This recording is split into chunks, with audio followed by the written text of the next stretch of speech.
Un millionnaire parie que personne ne montera son taureau en colère, mais le garçon choque tout le monde. Le soleil de midi brûlait sans pitié. La poussière rouge s'élevait dans le vent sec, collant à la peau moite de la foule. Les tribunes en bois craquaient sous le poids des spectateurs et des joueurs. C'était le jour d'un événement à la ferme Diamante, propriété du millionnaire Hugo Silveira, connu pour son bétail coûteux et son défi cruel. Avant que l'histoire ne commence, profitez-en et abonnez-vous à la chaîne. Laisse un like aussi. Cela aide vraiment à faire passer ce message plus loin. Maintenant, passons à l'histoire. Tous les regards étaient tournés vers le centre de l'arène, où le taureau titan donnait des coups de pied dans la porte en acier de la goulotte, comme s'il voulait l'arracher. Brun foncé, musclé, yeux foncés. Chaque reniflement soulevait le sable. Il n'était pas seulement en colère, il était dangereux. Il avait déjà des côtes cassées, des dents arrachées, des carrières ruinées. Sur la scène principale, avec un micro doré et un chapeau soigné, Hugo parlait fort. Sa voix résonna dans toute l'arène. 50 000 $ pour quiconque pourra tenir 8 secondes sur le titan. Mais si tu tombes, que Dieu ait pitié. Le public riait de plus en plus nerveusement. Personne ne s'est levé, même les pions les plus célèbres n'ont pas voulu essayer. Titan était plus agité que jamais. Il donna des coups de pied dans l'air, gratta ses sabots et renifla comme un monstre sur le point d'exploser. Près des stands de soutien, un garçon maigre nettoyait des seaux. Joasino, 13 ans, chemise délavée, tongs usés. J'étais là en tant qu'assistant. Il travaillait tranquillement, rapidement. À la maison, le père était allongé, malade, avec une forte fièvre. Les médicaments étaient épuisés. Joao n'avait pas d'autre choix. Il n'avait même pas monté à cheval, mais à cet instant, lorsque ses yeux rencontrèrent ceux du taureau, le temps sembla s'arrêter. Titan regarda fixement, John aussi. C'était comme si l'animal l'appelait. Sa respiration s'accéléra, il laissa tomber le seau sur le sol et marcha lentement vers l'arène. Il monta 2 marches sur la plateforme et se tint devant l'homme le plus redouté. « Monsieur Hugo, je veux monter à cheval. » Le millionnaire haussa un sourcil, confus. « Quoi ? » ?»« Je veux piloter le titan. » Pendant quelques secondes, personne ne dit rien. Puis vint le rire. « Tu plaisantes, gamin, dit Hugo. C'est une arène d'hommes, pas un endroit où les enfants peuvent jouer à être courageux. » Joao n'a pas répondu, il a juste regardé. « Descends d'ici, rentre chez toi et occupe-toi des poules, dit Hugo en lui tournant le dos. » Joasino resta immobile, il sentit son visage s'échauffer, mais pas de honte, de quelque chose qui était né en lui et qui grandissait rapidement, la colère. Il n'était pas invisible, il n'était pas faible. Et ce taureau le savait aussi. Depuis le fond de l'arène, une paire d'éperons brillants attira son attention. Un célèbre cow-boy passait lentement, à cheval. Tout le monde le respectait. Joao baissa les yeux sur ses propres pieds couverts de poussière, sentit sa poitrine se serrer, puis leva le menton et fit le premier pas vers la goulotte. Joasino a traversé le bord de l'arène comme s'il défiait un géant pieds nus. Chaque pas qu'il faisait soulevait de la poussière chaude du sol, mais il ne semblait pas la sentir. Ses yeux étaient fixés sur la goulotte, où Titan continuait à frapper les barreaux furieusement, comme s'il savait que quelqu'un s'approchait avec quelque chose de différent. Pas la force, mais la décision. Dehors, les regards ont commencé à se tourner. D'abord un rire, puis un silence gêné. Le garçon maigre ne recula pas, et plus il s'approchait, plus le rire disparaissait. C'était comme si son audace forçait tout le monde à prendre au sérieux ce qui n'était auparavant qu'une blague. À côté de la goulotte se trouvait Severino, l'ancien contremaître de la ferme, chargé de verrouiller la porte. Il vit le garçon s'approcher et fronça les sourcils de surprise. John s'arrêta devant lui, regarda l'homme dans les yeux avec respect, mais sans hésitation. « Comment ouvres-tu la porte » demanda-t-il d'une voix sèche. Severino, pensant encore que c'était un jeu d'enfant, répondit. « Tu tires sur cette corde, mais personne ne bouge sans ordre, tu comprends » John la sentit en silence. Au lieu de partir, il s'appuya contre la balustrade. J'ai observé, j'ai senti, j'ai calculé. Depuis la tribune, Hugo Silveira a repris sa pose royale. Il parlait dans le microphone avec plus d'arrogance, essayant d'effacer la présence du garçon avec des blagues. Puisque personne ne s'est présenté, je double l'offre. 100 000 $ pour celui qui parviendra à retenir le titan pendant 8 secondes. La foule a éclaté en acclamations. C'était trop d'argent, mais personne ne l'a proposé. Les gros pions étaient silencieux. L'un d'eux, Gabriel, le plus expérimenté et connu pour ne jamais reculer, secoua simplement la tête en silence. La peur ne parlait pas, elle se cachait dans les gestes. John a tout entendu sans bouger. 100 000 $, c'était plus que ce dont il pouvait rêver. Mais à ce moment-là, l'argent était la chose la moins importante. Il n'était pas là pour la gloire, ni pour le défi. Il était là pour son père, pour les nuits blanches, pour le sentiment d'impuissance qui le rongeait de l'intérieur. Il se souvenait du bruit de son père qui jouait, de la maison sombre et de l'odeur des médicaments périmés.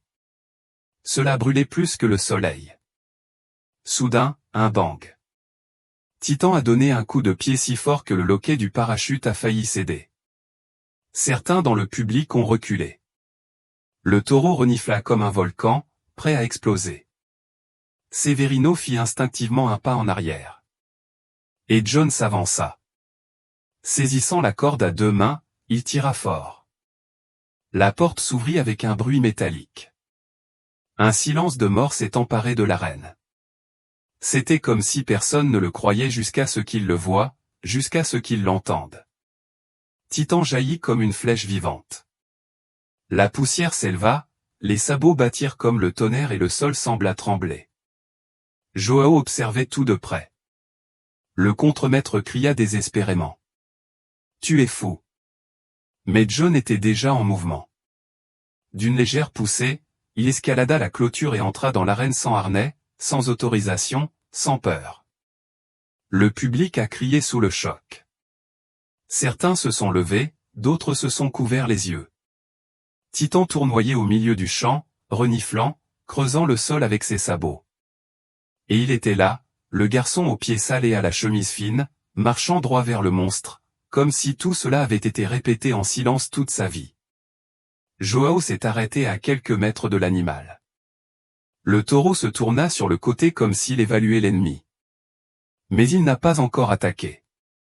Ce n'était pas comme s'il étudiait ce corps trop petit, trop fragile. Mais il y avait quelque chose dans ce regard qui le dérangeait, un regard qui disait « Je ne suis pas venu pour te vaincre, je suis venu pour être vu. » Et cela le déconcertait plus que n'importe quel stimulant. L'arène était immobile. Aucun bruit ne sortait de la foule, aucun rire, aucun murmure. Le garçon maigre se tenait là, au centre du champ de sable chaud, face à l'animal le plus redouté de l'État. D'un côté, Titan, la force sauvage de la nature, un taureau forgé par la douleur, la fureur et la solitude. De l'autre, Joasino, frêle, les pieds couverts de poussière, avec le regard ferme de quelqu'un qui n'avait rien à perdre. Et entre eux, quelque chose d'invisible, une tension dense, presque sacrée. C'était comme si le temps, les vents et même la poussière s'étaient arrêtés pour observer ce qui allait se passer. L'anticipation pesait lourdement dans l'air, comme une corde sur le point de se rompre. Titan fit tourner son corps, renifla le sol, renifla comme une locomotive vivante. Les yeux de l'animal se déplaçaient rapidement, attentivement, comme s'il essayait de trouver un défaut chez le garçon. Mais John ne tremblait pas, il n'hésitait pas, il prenait juste une grande inspiration, restant concentré. Il y avait quelque chose dans sa façon de marcher, non pas avec défi, mais avec respect, comme s'il entrait dans l'espace de quelque chose de sacré. Et Titan l'a senti. Le taureau frappait du pied, arquait son cou, menaçait de sauter, mais n'attaquait pas. Le public a regardé, bouche bée, l'étrange rituel entre deux forces si inégales. Il y avait ceux qui s'attendaient à du sang, il y avait ceux qui s'attendaient à une chute. Mais ce à quoi personne ne s'attendait, c'était le silence. John a fait le premier pas, puis le deuxième et encore un. Il s'approchait lentement, sans hâte, comme si chaque centimètre conquis était une épreuve de courage. Le soleil se reflétait sur la peau moite du taureau et la forte odeur d'animal, de poussière et de cuir brûlé emplissait l'air. Titan tourna à nouveau sur le côté, cette fois plus lentement. Leurs regards se sont croisés et le monde a semblé disparaître. John leva lentement sa main, une paume ouverte, tendue vers l'avant. Il n'y avait pas de tremblement, il n'y avait aucun doute. Et le taureau fit un pas en arrière. Le géant hésita une seconde comme s'il voyait quelque chose chez ce garçon que même lui ne pouvait pas expliquer. De l'autre côté de la clôture, Hugo Silveira regardait sans réagir. Le microphone lui avait glissé des mains et pendait à un fil lâche. Son sourire avait disparu. Son visage était blanc, englouti par un doute qu'il ne connaissait pas. C'était comme s'il avait soudainement perdu le contrôle de son propre jeu. Les pions n'ont rien dit non plus. Certains s'accrochaient aux planches de la clôture, comme s'ils voulaient arrêter le temps. D'autres le savaient déjà. Ce n'était pas courant. Ce n'était plus seulement un garçon et un taureau. C'était autre chose. Une rencontre entre des forces invisibles, une confrontation entre ce que le monde dit impossible et ce que le cœur sait pouvoir l'être. Joao s'est rapproché, à quelques pas seulement de Titan. Le taureau renifla bruyamment, soulevant de la poussière. Le public s'agita avec inquiétude, mais le garçon ne recula pas. Au lieu de cela, il s'arrêta, prit une profonde inspiration et dit juste pour qu'ils l'entendent. « Je ne suis pas venu pour te vaincre, je suis venu pour te comprendre. » Et puis, d'un mouvement simple et déterminé, il toucha le cou de l'animal du bout des doigts. La fourrure était chaude, humide, la peau palpitait sous sa main. Pendant une seconde, Titan se figea, mais ne réagit pas. Pas de coup de pied, pas de coup de tête, juste un lourd soupir, comme si quelque chose en lui avait été reconnu ou pardonné. La foule s'est agitée. Quelqu'un a crié. « Sortez-le de là !» Mais personne ne bougeait, ni les agents de sécurité ni les piétons. C'était comme si une force supérieure disait. « Il s'en va. Il sait ce qu'il fait. » Joao passa alors sa main sur le dos de l'animal, trouva le bon endroit et grimpa, ni pressé, ni avec une impulsion soudaine. Il grimpa comme s'il respectait un autel, s'installa sur le dos du taureau, soutenant son corps avec ses jambes, regardant droit devant lui. Et puis la minuterie numérique a été activée. Le numéro 1 brillait en rouge au-dessus des tribunes. Titan prit une profonde inspiration. Pendant un moment, il sembla l'accepter, mais soudain ses muscles se tendirent comme des câbles d'acier. Le corps a sauté du sol comme un éclair. La poussière a explosé tout autour. Joao se pencha, ne se tenant que par la force de ses jambes. Le public a crié, les yeux des cow-boys se sont écarquillés et le taureau a commencé à tourner 1, 2, 3 fois. Chaque saut semblait vouloir arracher le ciel de sa place, mais le garçon restait là fermement, comme s'il l'avait déjà fait 1000 fois dans ses rêves. 5 secondes, 6. Le nombre est monté sur l'écran numérique. Le taureau faisait des tours complets, sautant avec ses 4 pattes en l'air, tordant son corps, mais quelque chose avait changé. Joao n'était pas là uniquement pour l'endurance physique, il était là pour autre chose, pour quelque chose que le taureau semblait reconnaître à chaque saut. Et à la 7e seconde, Titan s'est arrêté. Les yeux écarquillés et le corps haletant, il se tenait immobile au milieu de l'arène. Joao est resté à cheval. Le chronomètre a sonné 8 heures, puis 9, puis 10. Et personne, absolument personne, ne pouvait comprendre comment cela se produisait. Le numéro 10 brillait encore sur le tableau numérique lorsque toute l'arène est entrée en suspens. Titan, le taureau indompté, debout au milieu du champ, respirant comme s'il avait couru pendant des kilomètres, restait immobile. Joasino était sur le dos, silencieux, comme s'il appartenait à cet endroit. Il n'y avait pas de corde, pas d'éperon, pas de selle. Juste un garçon maigre chevauchant une force brute qui, pour la première fois, n'a pas réagi. C'était comme si le temps lui-même s'était figé. Les cris qui avaient auparavant explosé d'euphorie avaient disparu. Le public était silencieux, paralysé entre le choc et le respect. Même les plus sceptiques, ceux qui avaient parié sur sa chute, ceux qui s'étaient moqués de son courage, se tenaient maintenant debout, le cœur lourd, ne comprenant pas ce qu'ils voyaient. Hugo Silveira, du haut de l'estrade, serrait si fort le dossier de sa chaise que ses jointures étaient blanches. Pour la première fois, l'homme qui avait toujours le public entre ses mains a perdu le contrôle de la scène. Le microphone était tombé au sol, oscillant d'avant en arrière, n'émettant que de l'électricité statique. Il n'a rien dit, il a juste regardé. Le garçon qui l'avait humilié était là-haut, non seulement endurant, mais dominant la créature que personne d'autre ne pouvait. Pas avec force, pas avec brutalité, mais avec quelque chose qu'il ne pouvait pas nommer. Et c'est ce qui l'effrayait le plus. Son autorité s'effondrait à chaque seconde où Joao restait à cheval sur le titan. Le garçon là-haut ne souriait pas, ne célébrait pas. Son expression était sérieuse, concentrée, presque triste. Il n'était pas là pour prouver quoi que ce soit à qui que ce soit. J'étais là pour quelque chose de plus profond. Peut-être pour son père, peut-être pour lui-même, peut-être pour les oubliés.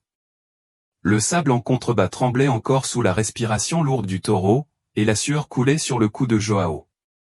Mais il ne s'est pas baissé et n'a pas forcé l'animal à bouger, il est simplement resté calme. Ce qui s'est passé entre eux est allé au-delà du physique. C'était comme si un accord tacite avait été conclu entre les deux hommes devant des centaines de témoins à peine respirant. Et puis, dans un geste délicat, Joao se glissa sur le côté et descendit lentement. Ses pieds touchaient légèrement le sol. Le taureau fit un pas en arrière, puis un autre, comme s'il l'observait toujours attentivement. Il n'y avait aucune menace, aucune colère, juste de la lassitude ou peut-être de la reddition. Joao se retourna, passa sa main le long du cou de Titan et murmura quelque chose que personne n'entendit. Mais le geste a suffi. C'était intime, profond. Le public, encore sous le choc, commença à comprendre que ce qu'il avait vu n'était pas seulement du courage. C'était de la communication, c'était du respect, c'était une forme de force qui n'entre jamais dans les règles de la compétition. Le juge, confus, regarda le chronomètre, puis les autres officiels, comme s'il cherchait confirmation de ce qui était évident. L'un d'eux secoua lentement la tête, l'autre, sans voix, fixait simplement le sol. Il ne savait pas si cela comptait comme de l'équitation, mais il savait que cela comptait comme quelque chose de bien plus important. La foule a recommencé à bouger. Certains se sont levés, d'autres ont mis leurs mains sur leur tête. Tout le monde cherchait une explication, mais aucune ne venait, car il n'y avait aucune logique. Juste le sentiment puissant et vif que quelque chose avait changé. Hugo, toujours silencieux, ramassa enfin le micro posé par terre. Il a essayé de parler, mais sa voix a échoué. Docile, il a recommencé. Que? Ce n'était pas de l'équitation. Il n'a pas fait 8 secondes de saut. Pas lui, pas lui. Mais sa propre voix semblait honteuse de cette tentative. Le public le regardait en silence. Personne ne voulait entendre d'excuses. Personne n'acceptait qu'elle soit diminuée par des règles créées par ceux qui n'avaient jamais osé entrer dans une arène. Joao regarda la plateforme et monta calmement les escaliers latéraux. La sueur coulait sur son visage, ses mains étaient sales de sable, mais ses yeux étaient clairs et fixes. Il tendit la main à Hugo. « Donne-moi le micro, s'il te plaît. » Hugo hésita, puis le lui tendit. Joao l'a pris calmement, s'est dirigé vers le bord de la scène et a fait face à tout le public. Il prit une profonde inspiration. Sa voix était ferme, sans tremblement, et chaque mot était comme une pierre tombant dans le silence. « Je ne suis pas venu ici pour impressionner qui que ce soit, ni pour gagner de l'argent. Je suis venu parce que mon père est malade et j'avais besoin de faire quelque chose, n'importe quoi. J'ai essayé de demander de l'aide. J'ai travaillé ici, nettoyé les étals, porté des seaux. Personne ne m'a vu, mais aujourd'hui le titan m'a vu. » Un murmure courut parmi les personnes présentes. Certains baissaient les yeux, d'autres fixaient toujours le garçon comme s'ils voyaient l'ombre de quelque chose qu'ils avaient oublié. Du courage, peut-être. John a continué. Tu pensais qu'il était un monstre, mais il voulait juste être respecté comme moi. Et puis il rendit le micro à Hugo et descendit de la scène sans attendre les applaudissements. Ses pas laissaient des traces profondes dans le sable et partout où il allait, il y avait un silence absolu. Même Titan, au fond de l'arène, toujours debout, le suivait des yeux. Joacino marchait lentement dans l'arène, au milieu de la chaleur suffocante et de l'odeur de la terre mêlée à la sueur et au silence. Le soleil tapait toujours fort, mais il ne sentait plus le poids de la lumière sur ses épaules. C'était léger. Quelque chose en lui s'était détaché. Et même sans applaudissements, même sans célébration, il le savait. Ce passage de la clôture au centre, de la peur au dos du taureau, du mépris au respect, fut une étape que personne ne pourrait effacer. Ses pieds marchaient fermement, la poussière s'élevant lentement, comme si elle-même avait appris à respecter ce garçon. Dans les tribunes, personne ne savait comment réagir. Certains sont restés debout en silence, les larmes aux yeux. D'autres s'assirent lentement, comme s'ils sentaient que quelque chose de sacré s'était produit là, et que parler serait une offense. L'énergie avait changé. Il ne s'agissait plus de force, ni d'argent. Il s'agissait de vérité, de courage et du pouvoir de faire en sorte que le monde s'arrête et écoute une voix qui avait été jusque-là ignorée. Il y avait des hommes adultes qui avaient honte d'eux-mêmes, se souvenant des moments où ils riaient ou détournaient le visage. Et il y avait des enfants qui regardaient John comme s'il était un nouveau genre de héros. Ce n'est pas celui qui gagne avec ses muscles, mais celui qui gagne avec son âme. Sur le quai, Hugo Silveira était silencieux, les mains croisées devant lui, le regard perdu. L'éclat arrogant dans ses yeux avait disparu. Pour la première fois depuis des années, il n'avait plus le contrôle. Sa voix, son esprit de jeu, sa posture d'homme intouchable avait été démantelée par un garçon avec une vieille chemise et un cœur plein. À chaque mot que Joao prononçait au micro, quelque chose en lui se brisait, non pas à cause d'une fierté blessée, mais à cause d'une blessure plus ancienne, l'oubli de qui il avait été un jour avant de devenir le maître du monde. Hugo vit dans le garçon un miroir, un rappel, et cela le brisa intérieurement. Dans la loge réservée, quelques investisseurs et invités de marque chuchotaient. C'était une mise en scène, murmura quelqu'un, mais personne n'eut le courage de le répéter. Il était évident que ce n'était pas le cas. Ce qui s'était passé là-bas ne pouvait pas être planifié, ne pouvait pas être acheté, c'était brut, imprévisible et pur. Hugo entendit les voix, mais ne réagit pas, car au fond de lui, il savait déjà que ce jour-là ne serait pas marqué par les chiffres de la vente aux enchères, ni par la vente du bétail, mais par un garçon qui apparut sans nom, affronta ce que personne n'avait le courage d'affronter et en sortit plus grand que n'importe quel homme qu'il avait jamais embauché. Pendant ce temps, Joao s'arrêta près de la clôture, où le contremaître Severino observait toujours tout avec incrédulité. L'homme se gratta la tête, ôta son chapeau et, l'air sans voix, tendit simplement la main. John serra. Et dans ce simple geste, il y avait plus d'honneur que dans toutes les médailles accrochées au mur de la ferme. Le garçon ne souriait pas, mais son visage semblait plus calme, plus rempli de quelque chose que personne ne pouvait décrire. C'était peut-être la paix, peut-être la reconnaissance, ou peut-être, pour la première fois, c'était simplement le droit d'être vu. Titan resta immobile, contrairement à ce que tout le monde attendait. Il n'a pas couru, il ne s'est pas agité, il n'est pas retourné à la goulotte. Il resta immobile, regardant le garçon la tête baissée. Sa respiration avait changé, elle était maintenant profonde, presque calme. Il y avait chez lui, le taureau furieux, une sorte de douce lassitude, comme quelqu'un qui a enfin trouvé le repos après des années de crainte et d'incompréhension. C'était comme s'il avait trouvé dans ce garçon non pas un dompteur, mais un égal, quelqu'un qui savait aussi ce que c'était que de vivre enfermé dans des clôtures invisibles. Hugo descendit lentement de la plateforme, sans fanfare. Le poids sur ses épaules ne venait pas de la chaleur, mais de tout ce qu'il avait besoin de revoir en lui-même. Il s'arrêta à quelques pas de Joao avec une enveloppe à la main. Il était en sueur, son visage plus humain qu'arrogant. Il regarda le garçon, prit une profonde inspiration et tendit l'enveloppe à deux mains. Voici 100 000. Doublez le prix pour tout ce que vous avez fait. John regarda l'enveloppe, puis lui-même, mais ne la prit pas. Je viens de dire. Je veux juste que mon père aille mieux. Les mots frappent Hugo avec la force d'un coup de pied, mais pas du genre qui fait mal, du genre qui le réveille. Il déglutit, détourna le regard et hocha la tête. Je paierai pour le meilleur traitement. Il aura tout ce dont il a besoin. Joao hocha la tête sans dire merci, car parfois ce que l'on ressent ne peut pas être exprimé avec des mots.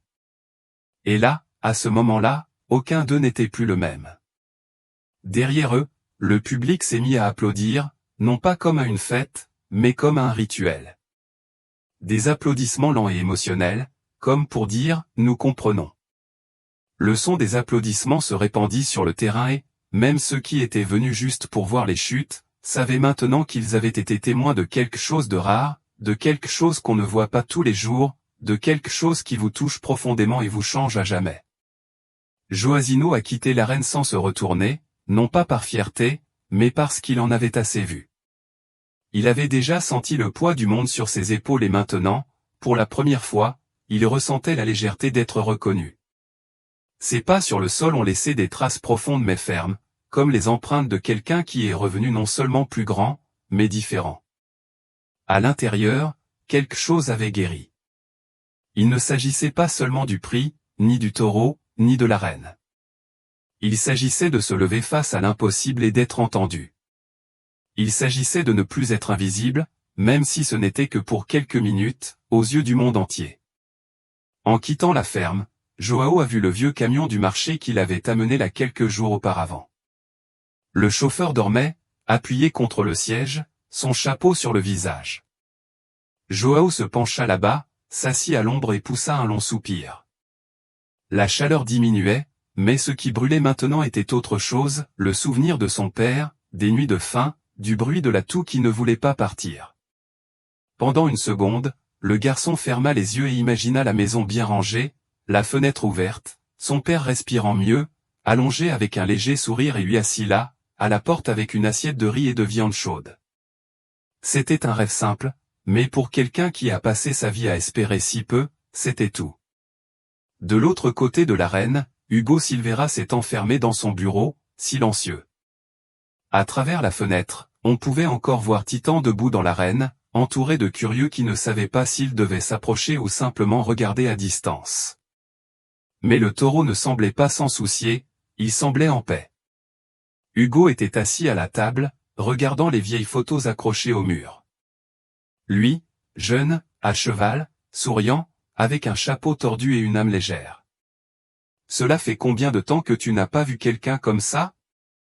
La vanité l'avait englouti, la gloire, l'argent, la peur de paraître faible. Tout cela avait construit un mur autour de lui.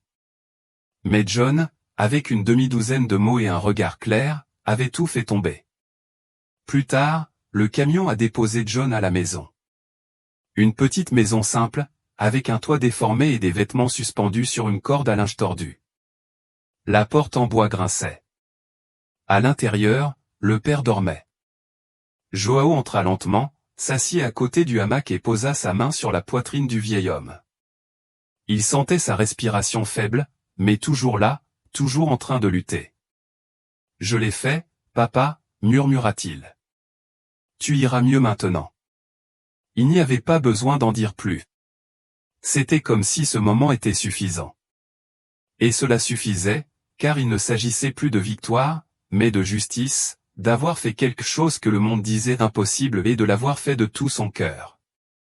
Quelques jours plus tard, les journaux de la région titraient son histoire. Les réseaux sociaux diffusent des vidéos, des photos, des commentaires. Le garçon qui a vaincu le taureau par le silence, le petit géant de l'arène, le garçon qui a arrêté un millionnaire. Mais Joao ne s'est pas présenté aux interviews, il ne voulait pas de la scène. Il a continué à prendre soin de son père, en travaillant à la foire, en aidant ses voisins, car pour lui la célébrité n'était jamais la récompense. Le prix a été ce qui a changé chez les gens qui étaient là. C'est ce qui a changé en lui. Hugo, à son tour, commença à changer petit à petit. Pour la première fois, il a visité les maisons des employés, rénové les installations, aidé d'autres familles et, plus surprenant encore, libéré Titan. L'animal vivait désormais librement dans un champ loin de l'arène, paissant avec d'autres, sans chaîne, sans goulotte, sans crier. C'était le moins que je puisse faire. Un geste simple, peut-être tardif, mais vrai. Parce que parfois, on ne peut pas effacer le passé, mais on peut commencer un nouveau présent. Les années ont passé, Joao a grandi, son père s'est amélioré. L'arène existe toujours, mais elle n'a plus jamais été la même.